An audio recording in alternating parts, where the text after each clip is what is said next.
এবার সাইকো কিলারের খবর। উদয়ন দাস টাকা আর ক্ষমতার প্রতি তীব্র মোহ, সেই দৌড়ে পিছিয়ে পড়ে একের পর এক অপরাধ করেছে উদয়ন। তদন্তের প্রাথমিক ধাপে এটাই মনে করছে পুলিশ।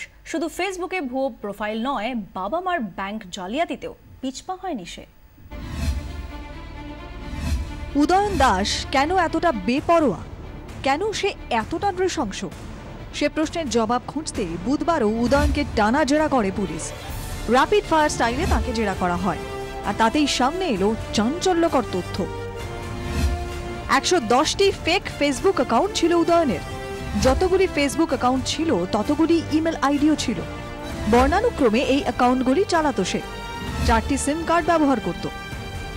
শুধু ফেসবুকে ভুয়ো অ্যাকাউন্ট নয়, বাবা মায়ের ব্যাংক অ্যাকাউন্টেও জালিয়াতি করতে গিয়েছিল সে। জেরায় উদয়ন জানায়, নজর ছিল বাবার লকারে 4 লাখ টাকা আর 50,000-এর ফিক্সড ডিপোজিটের ওপর। সেই টাকার দখল নিতে 2014-এ ব্যাংকে গিয়ে বলে বাবা চিকিৎসার জন্য আমেরিকায়, টাকা তুলতে হবে। ম্যানেজার রাজি না হওয়ায় 3 মাস পরে বাবার গলা নকল করে ম্যানেজারকে ফোন করে, লকার খুলে দিতে বলে, কিন্তু তাতেও রাজি হননি ম্যানেজার।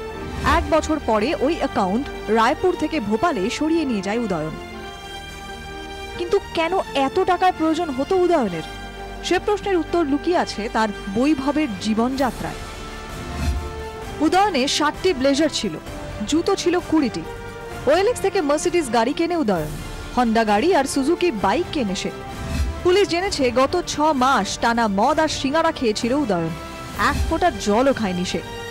পুলিশ বলছে 24 ঘন্টা মৃতদেহের সঙ্গে থাকতে থাকতে মানসিকভাবে অসুস্থ হয়ে পড়েছিল উদয়ন। পুলিশি জেরায় মাঝে মধ্যে বিভ্রান্তিকর উত্তর দিচ্ছে সে, বলছে এক, লিখছে আরেক উত্তর। বুধবার জেরা পুলিশ সুপার সুখেন্দু হীরার উপস্থিতিতে তাকে জেরা করা হয়। রায়পুরে উদয়নের মা বাবার ব্যাংক অ্যাকাউন্টের লেনদেনও খতিয়ে দেখা হচ্ছে। ক্যামেরায় অরিন মুখার্জির সঙ্গে সন্দীপ সরকার এবং হীরক মুখার্জির রিপোর্ট, 24 ঘন্টা।